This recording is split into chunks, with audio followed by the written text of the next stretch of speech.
हरे कृष्णा। जगत गुरु शिल प्रभुपाद महाराज की जय। जय राधा माधव कुंज बिहारी।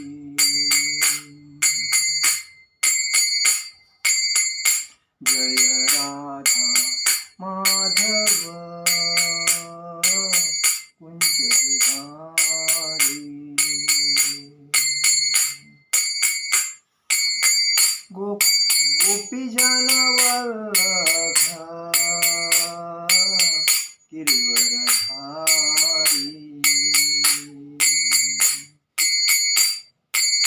गोपी जन वल्लभ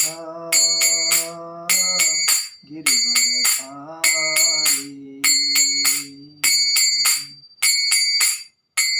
यशोदानंदन ब्रज जनरंजन। यशोदानंदन ब्रज जनरंजन। यमुना तीरावनचारि। यमुना तीरावनचारि। जय राधा माधव कुंज बिहारी। हरे कृष्णा कृष्णा कृष्णा हरे हरे। हरे राम राम राम हरे हरे। हरे कृष्णा कृष्णा कृष्णा हरे हरे। हरे राम राम राम हरे हरे। हरे कृष्णा कृष्णा कृष्णा हरे हरे। हरे राम राम राम हरे हरे।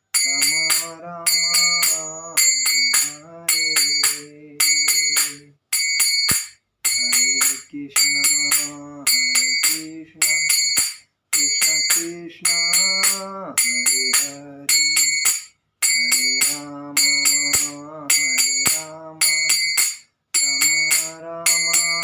हरे हरे। गोविंद जय जय गोपाल जय जय राधारमण हरि गोविंद जय जय। गोविंद जय जय गोपाल जय जय। गोविंद जय जय गोपाल जय जय। गोविंद जय जय गोपाल जय जय राधारमण हरि गोविंद जय जय। कृष्णा कृष्णा कृष्णा हरे हरे। हरे राम राम हरे हरे। हरे कृष्णा कृष्णा हरे हरे। हरे राम राम राम हरे हरे। जय ओम विष्णुपाद परमहंस परिव्राजक आचार्य अष्टोत्तर शत श्री श्रीमद अभय चरणारविंद ऐसी भक्ति वेदांत स्वामी शील प्रभुपाद महाराज की जय। जय ओम विष्णुपाद परमहंस परिव्राजक आचार्य अष्टोत्तर शत श्री श्रीमद भक्ति सिद्धांत सरस्वती ठाकुर शील प्रभुपाद महाराज की जय। अनंत कोटि वैष्णव वृंद की जय। नामाचार्य श्री हरिदास ठाकुर की जय। प्रेम से कहो श्री कृष्ण चैतन्य प्रभु नित्यानंद श्री अद्वैत गदाधर शिवासादि गौर भक्त वृंद की जय। श्री श्री राधा कृष्ण गोप गोपीनाथ श्याम कुंड राधा कुंड गिरि गोवर्धन की जय। वृंदावन धाम की जय। मथुरा धाम की जय। नवदीप धाम की जय। अयोध्या धाम की जय। बद्रीनाथ धाम की जय। केदारनाथ धाम की जय। रामेश्वरम धाम की जय। द्वारकाधीश धाम की जय। तुलसी महारानी की जय। गंगा देव माई की जय। यमुना माई की जय। हरिनाम संकीर्तन की जय। समवेद भक्त वृंद की जय। समवेद भक्त वृंद की जय। शिशि गुरु गौरांग की जय। निताय गौर प्रेमानंदे हरि हरि बोल। ओम अज्ञानतिमिरान्धस्य ज्ञानाञ्जनशलाकया चक्षुरुन्मीलितं तस्मै श्रीगुरुवे नमः। श्रीचैतन्यमनोभीष्टं स्थापितेन भूतले स्वयं महं ददाति स्वपदान्तिकं। वन्देह श्रीगुरुवैष्णवांच सागरजातसहगण रघुनाथान्वितं सावधूत हतित चैतन्यदेव श्रीराधाकृष्णपादान् श्रीललिता विशाखान्वितांच। हे कृष्ण करुणा सिंधु दीनबंधु जगतपते गोपेश गुप्तिका कांत राधा कांत नमस्तुते। तप्त कांचन गौरांगे राधे वृंदावनेश्वरी विशुभानुसुते देवी प्रणमामि हरिप्रिय। वंशाकल्पतरुभ्यश्च कृपा सिंधु भवच पतितानां पावनेभ्यो वैष्णवेभ्यो नमो नमः। गुरुवे गौरचंद्राय राधिकाय तदालय कृष्णाय कृष्णभक्ताय तद्भक्ताय नमो नमः। ओम नमो भगवते वासुदेवाय। ओम नमो भगवते वासुदेवाय। ओम नमो भगवते वासुदेवाय। आज हम लोग श्रीमद् भगवद गीता के ऊपर चर्चा करेंगे। अध्याय 11वां। अमित्वाधुतराष्ट्रपुत्रा सर्वे सहेवावनिपाल संघे भीष्मो द्रोणसुतपुत्रस्तथासौ सहास्मदीयैरपि योधमुख्ये वक्त्राणि ते त्वरमाणा विशान्ति द्रष्टाकराणि भयानकान्ति केचिद्विलग्ना दशनान्तरेषु सन्दर्शते चूर्णितेरुत्तमाङ्गे अमित्वाधुतराष्ट्रस्तपुत्रा सर्वे सहेवावनिपालसंघे भीष्मो द्रोणसुतपुत्रस्तथासौ सहास्मदीयैरपि योधमुख्ये वक्त्राणि ते त्वरमाणा विशन्ति द्रष्टाकरालानि भयानकानि केचिद्विलग्ना दशनान्तरेषु सन्दुष्यते चूर्णितैरुत्तमाङ्गे। धृतराष्ट्र के सारे पुत्र अपने समस्त सहाय राजाओं सहित तथा भीष्म द्रोण कर्ण एवं हमारे प्रमुख योद्धा भी आपके विकराल मुख में प्रवेश कर रहे हैं। उनमें से कुछ के सिरों को तो मैं आपके दांतों के बीच चूर्णित हुआ देख रहा हूँ। तात्पर्य श्रील प्रभुपाद महाराज की जय। एक पिछले श्लोक में भगवान ने अर्जुन को वचन दिया था कि यदि वह कुछ देखने का इच्छुक हो तो वे उसे दिखा सकते हैं। अब अर्जुन देख रहा है कि विपक्ष के नेता भीष्म द्रोण कर्ण तथा धृतराष्ट्र के सारे पुत्र तथा उनके सैनिक और अर्जुन के भी सैनिक विनष्ट हो रहे हैं। यह इसका संकेत है कि कुरुक्षेत्र में एकत्र समस्त व्यक्तियों की मृत्यु के बाद अर्जुन विजयी होगा। यहाँ यह भी उल्लेख है कि भीष्म भी जिन्हें अजेय माना जाता है ध्वस्त हो जाएगा। वही गति कर्ण की भी होगी। न केवल विपक्ष के भीष्म जैसे महान योद्धा विनष्ट हो जाएंगे अपितु अर्जुन के पक्ष वाले कुछ महान योद्धा भी नष्ट होंगे। देखिए इसमें क्या दिया है। सबको मालूम है महाभारत क्यों हुआ और भगवद गीता कभी भगवान श्री कृष्ण ने कुरुक्षेत्र पे कही अर्जुन को, क्योंकि अर्जुन जब द्रौपदी का वस्त्रहरण हुआ था तभी भगवान श्री कृष्ण एक समंजस व्यक्ति या उद्देश्य इस उद्देश्य से दुर्योधन और धृतराष्ट्र को और कौरवों को समझाने आए थे कि देखिए वो 5 पांडव है, उनको एक ही एक गांव दे दो बस हो जाएगा। लेकिन जब और दुर्योधन ने यही बोला था कि मैं सुई के नोक इतना भी जगह नहीं दूंगा, तो गांव की तो बात ही छोड़ो। तो यह जो अहंकार जो था, तभी भगवान ने उससे कहा था कि अभी आप न्याय के लिए तैयार हो जाओ, अभी युद्ध होना ही है। क्योंकि भगवान ने सामंजस्यपन से उनसे बात करने के बाद भी उनका जो अहंकार है, इसीलिए बोलते हैं कि आदमी में ना अहंकार होना चाहिए, ना ईर्ष्या होना चाहिए, ना क्रोध होना चाहिए, ना लोभ होना चाहिए, ना कोई माया, क्रोध, लोभ, मोह, ईर्ष्या और ये जो राक्षस है हर व्यक्ति में, इसी के वजह से आदमी हर चीज में घुसता है। क्योंकि किसी किसी को पद का लोभ रहता है, वो राजकारण के पीछे या कमेटी में पीछे या ट्रस्टी के पीछे लगेगा, या जो कि मेरा को मैं प्रेसिडेंट हूँ, मैं सेक्रेटरी हूँ, मैं खजीनदार हूँ, ऐसा करेगा। तो ये जो लोभ होता है तो अहंकार बना देता है। कभी भी कोई अगर पद भी मिलता है तो कभी अहंकार नहीं करना चाहिए। ये सब पदाधिकार है, मैं तो खाली सेवक हूँ, ये बोल के अगर चलता है तो, जैसा कि प्रधानमंत्री ने एक बार बोला था, मैं तो प्रधानमंत्री हूँ ही नहीं किसी का, मैं तो एक प्रधान सेवक हूँ जो लोगों की, हर व्यक्ति की सेवा करने के लिए मुझे लोगों ने भेजा है।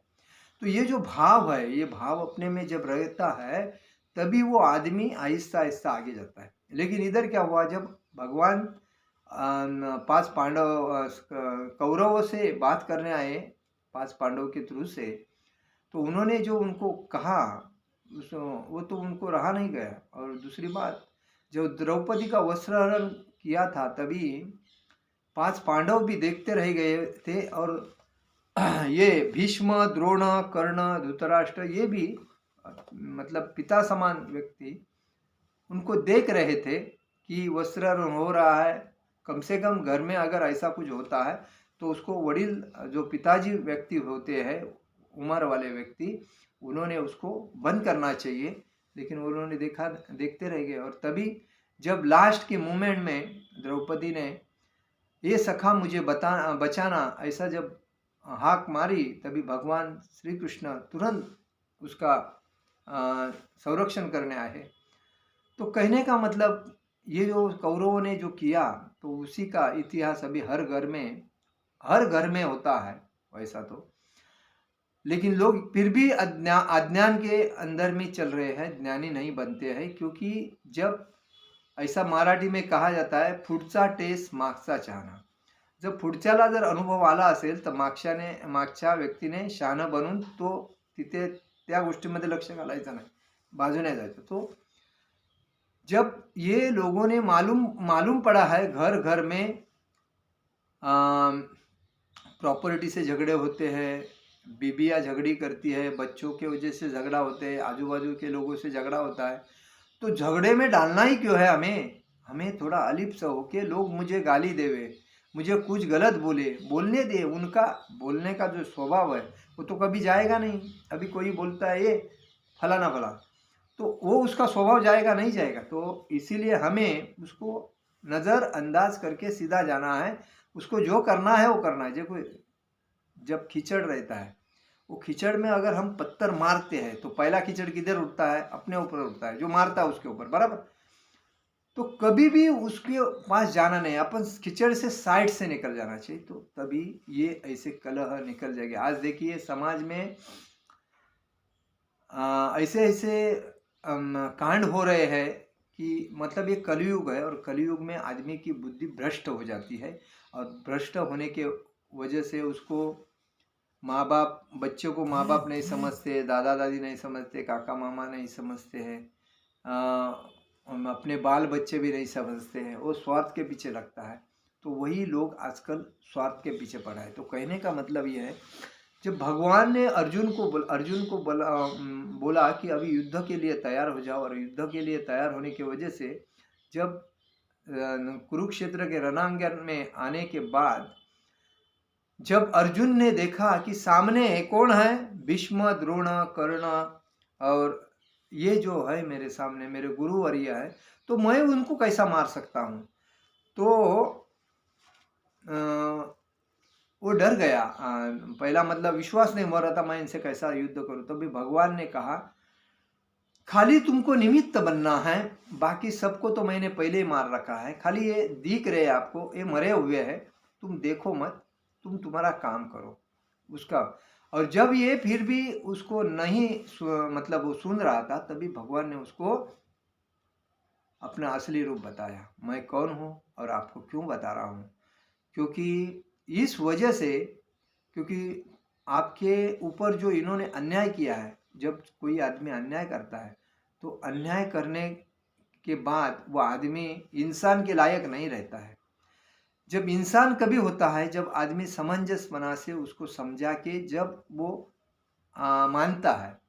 अगर वो नहीं मानता है, अहंकार से भ्रमिष्ट है और तो फिर उसको सबक सिखाना जरूरी है। तभी भगवान ने अर्जुन से कहा कि ये तो आपको करना है, और बाद में तभी तो उनको अर्जुन को कुरुक्षेत्र में भगवान ने भगवत गीता सुनाई। और यही भगवत गीता हर व्यक्ति के घर में होना चाहिए, और हर दिन में अपने बच्चों को उसको समझे या न समझे, लेकिन उसको नमस्कार करके पढ़ना वो जरूरी है। वो पढ़ने के बाद आहिस्ता आहिस्ता आहिस्ता आहिस्ता उसके दिमाग में आएगी। उसका संस्कृत समझेगा नहीं, मराठी समझे, उसका तात्पर्य समझेगा नहीं, उसके शब्दार्थ समझेगा नहीं, वांधा नहीं, लेकिन उसके पीछे लगना चाहिए। जब कोई हमको नहीं समझता है तो आदमी क्या बोलता है, नहीं यार दिमाग क्यों खराब करेगा, छोड़ दे यार, मेरे समझता नहीं, पागलपना है ये। गधा वैसा व्यक्ति गधा होता है। कभी नहीं करना चाहिए ऐसा, कि जो नहीं समझता है ना तो उसको बार बार बार बार बार बार पढ़ना चाहिए। और पढ़ने के बाद आहिस्ता आहिस्ता आपका जो ताला जो है ना, उसको ताले को गंज लगा रहता है, वो निकल जाती है, ऑटोमेटिक ताला खुलता है और बाद में तुम्हारे दिमाग में आता है। क्योंकि लाइफ में आपने कभी पढ़ा नहीं है, और पढ़ने को जाओगे तो मालूम नहीं, तुम्हारा ध्यान में अलग अलग दिमाग में रहते हैं विचार। तो उस विचार के वजह से तुम्हारे दिमाग में तुरंत भगवत गीता आएगी नहीं, भागवतम आएगा नहीं, चैतन्य चरितम आएगा नहीं, क्योंकि आपका बातें माया के बेसिस पे है। लेकिन ये माया नहीं है, ये भगवान की तटस्थ शक्ति है, अंतरंगा शक्ति है। तो इस बेसिस पे आपके अंदर आने के लिए आपको टाइम लगेगा। तो उसके लिए आपको इच्छुक होना चाहिए, तटस्थ रह के, नहीं मुझे ये करना है, मैं ये कैसा भी पढ़ूंगा, मेरे को ज्ञानी बनना है, मेरे को भगवत गीता पढ़नी है, मुझे भक्ति में आगे बढ़ना है।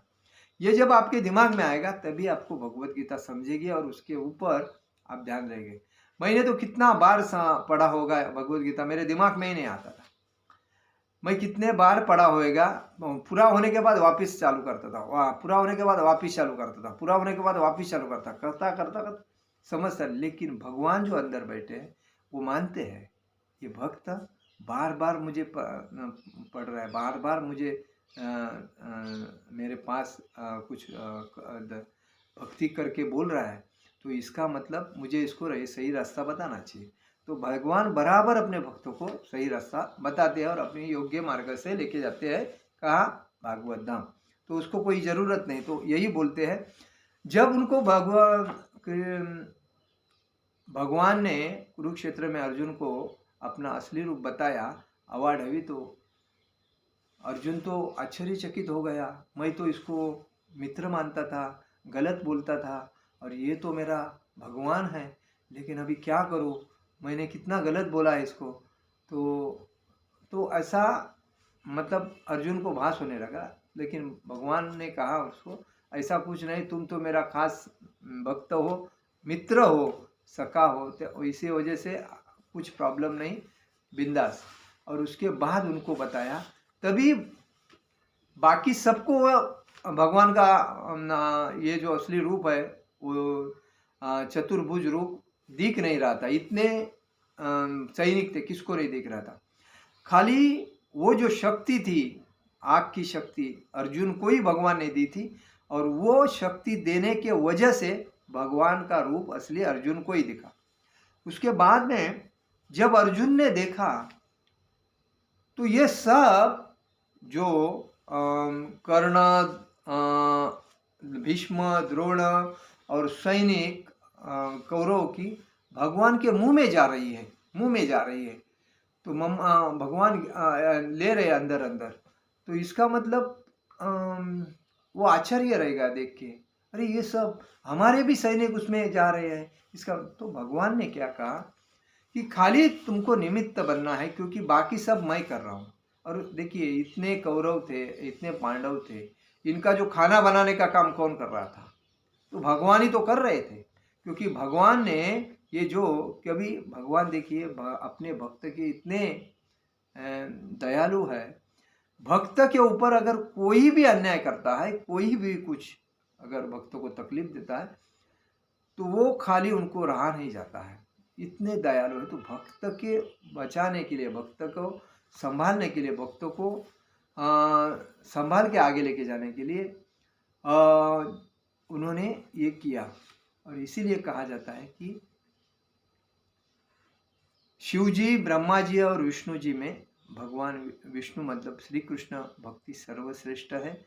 हम कितने भी बाकी मंदिर में जाएंगे तो हमें वो ये भक्ति नहीं मिलेगी, और हम भी जाएंगे तो वापिस दूसरे लोक में जाएंगे, लेकिन गोलोक में नहीं जाएंगे, भागवत लोक में जाएंगे। भागवत में लोक में वही जाता है जो कृष्ण भक्ति करता है, वही गोलोक में जाता है और वही भागवत में जाता है। भागवत और गोलोक में एक ही, कोई मतलब नाम ही अलग है, बाकी कोई। तो हमें कहाँ जाना है? ये रास्ता पकड़ के हमें चलना है, भागवत धाम जाना है, गोलोक धाम जाना है, तो वही भगवान श्री कृष्ण के चरण में जाना है, वहाँ की हमें आनंद लेना है वहाँ। तो कहने का मतलब है, अर्जुन यही कहने लगा कि मैं तो आपके मुंह में सब जाने वाले जाते देख रहा हूँ, तो इसका मतलब ये है कि खाली सब जाएंगे, खाली मैं अकेला रहूँगा। हाँ, मतलब अकेला मतलब 5 पांडव, तो इसका मतलब यही है। तो ये भगवान ने इसीलिए कहा कि तो अर्जुन बोल रहा है कि इसका संकेत है कि कुरुक्षेत्र में एकत्र समस्त व्यक्तियों की मृत्यु के बाद अर्जुन विजय होगा। तो ये सब जब जाएंगे कौरव, तभी उसके बाद अर्जुन का विजय होगा, यही है कुरुक्षेत्र। तो कहने का मतलब है कि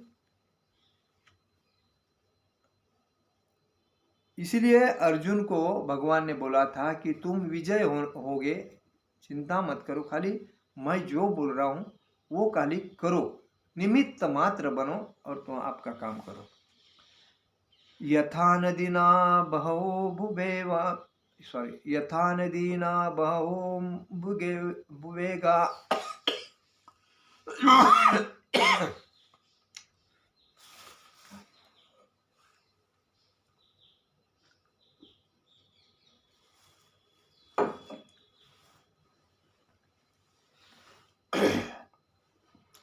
समुद्र यथा नदीना बहवोऽम्बुवेगा समुद्रमेवाभिमुखो द्रवन्तीं तथा तवामि नरलोकवीरा विशन्ति वक्रान्नभिविच्वदन्तीं।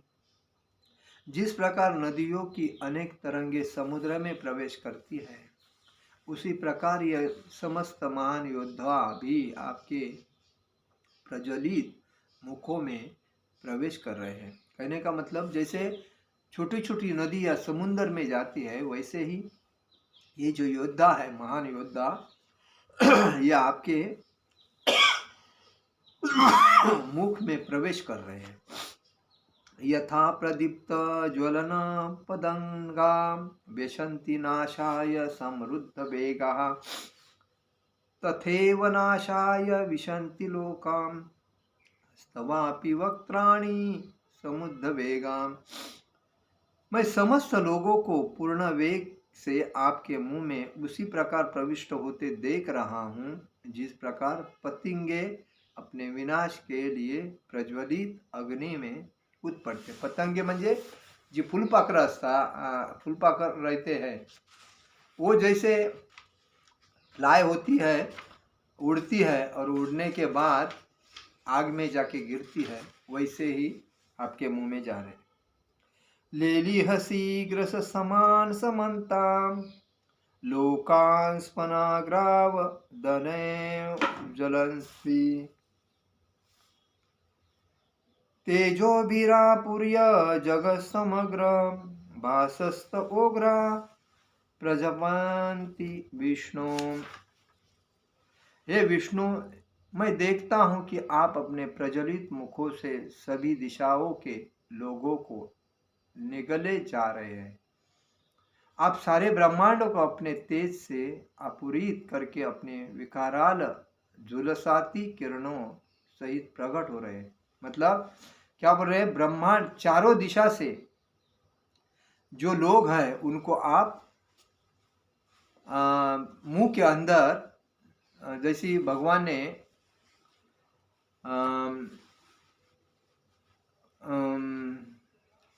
वृंदावन में जब भगवान थे तभी गाय को चराने आए थे, तभी वहाँ अचानक आग लग गई थी।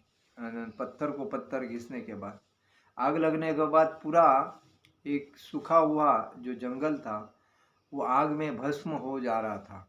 तभी वहाँ के गोपिया और वहाँ के रहिवासी जो थे उन्होंने भगवान से विनती की, भगवान अभी हमको कौन बचाएगा, ये तो सब जल के राख हो जाएगा, तो हम कहाँ जाएंगे, हम कहाँ के रहे, कहाँ के नहीं रहेंगे।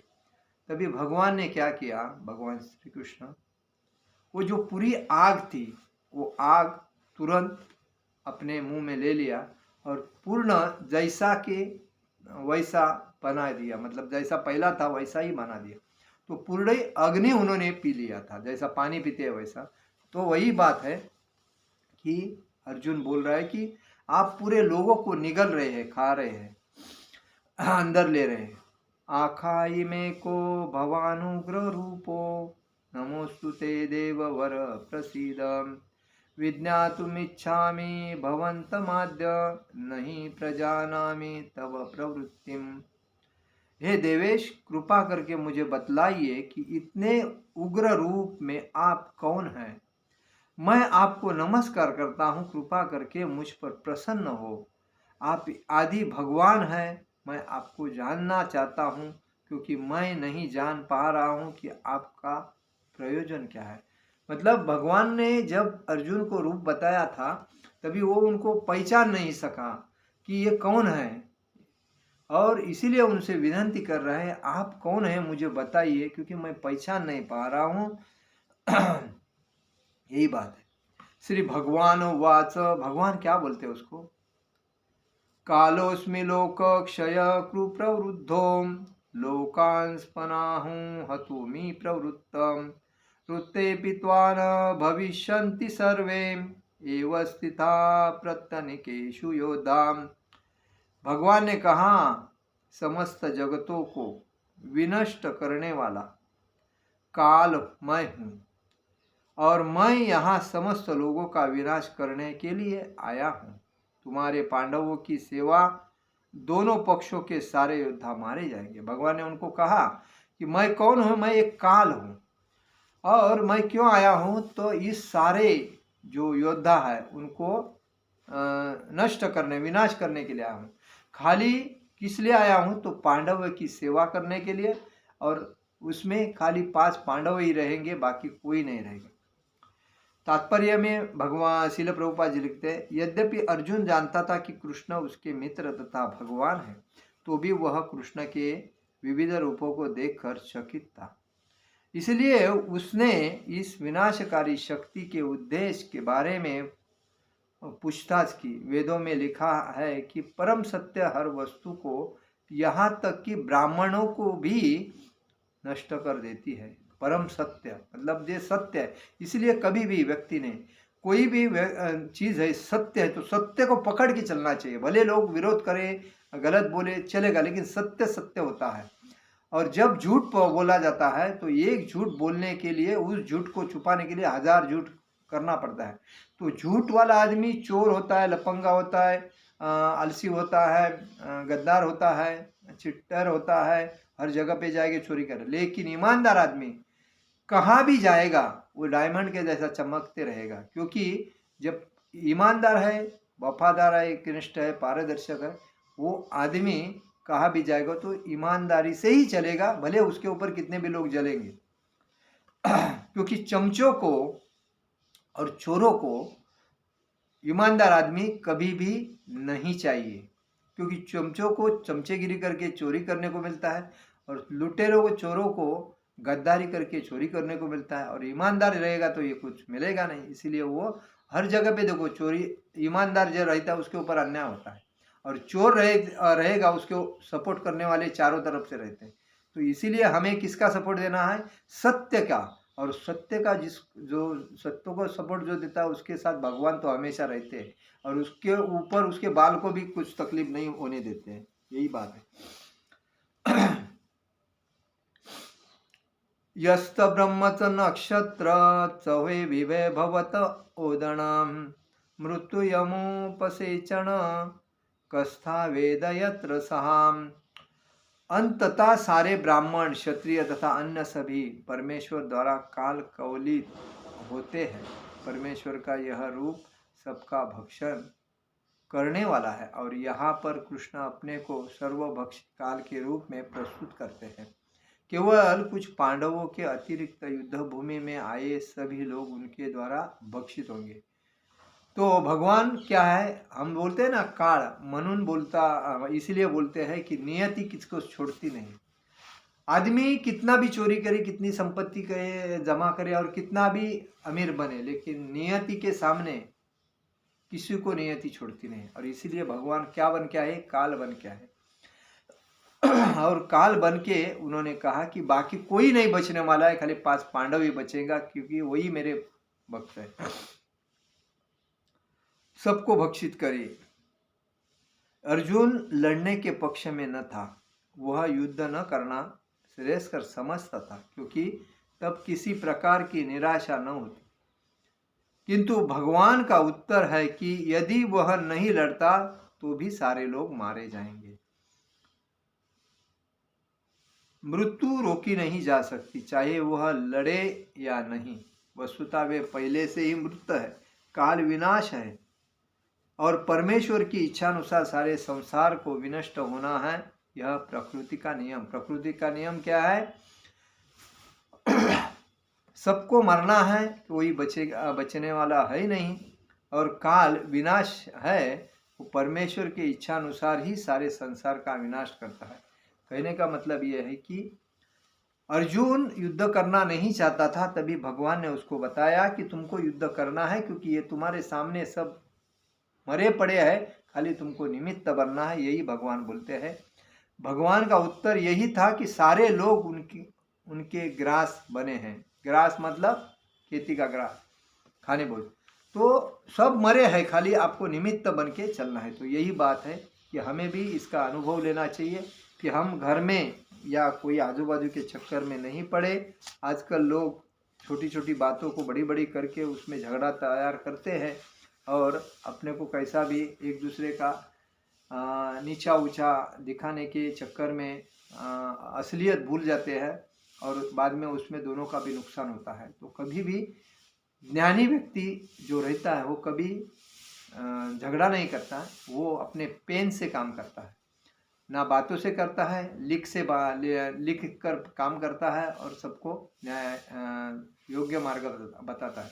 तो हमारा यही कहना है कि ज्ञानी बनने के बाद किसी से झगड़ा नहीं करना चाहिए, किसी से वादविवाद नहीं करना चाहिए, आनंद से जीवन जीना है, और भक्तिमय जीवन जी के आगे बढ़ना है। यही आज का सार है। और इसीलिए भगवान ने अर्जुन को बोला कि अन्याय अगर होता है तो उसके ऊपर हमें आवाज़ उठाना चाहिए, उसको सहन नहीं करना चाहिए, लेकिन वो ऐसा नहीं कि गलत रास्ते से, सही रास्ते से करना है। मैं आपके साथ हूँ, आपको खाली निमित्त बनना है। जिन्होंने अन्याय किया उनको उनके ऊपर उनको ये तकलीफ दे के जिसके ऊपर अन्याय किया है उसको न्याय देना जरूरी है। आज का मैं और प्रवचन यही समाप्त करता हूँ। हरे कृष्ण कृष्ण कृष्ण हरे हरे, राम राम राम हरे हरे। जगत गुरु श्रील प्रभुपाद महाराज की जय। परम पूज्य लोकनाथ स्वामी महाराज की जय। निताई गौर प्रेमानंदे। हरि हरि बोल।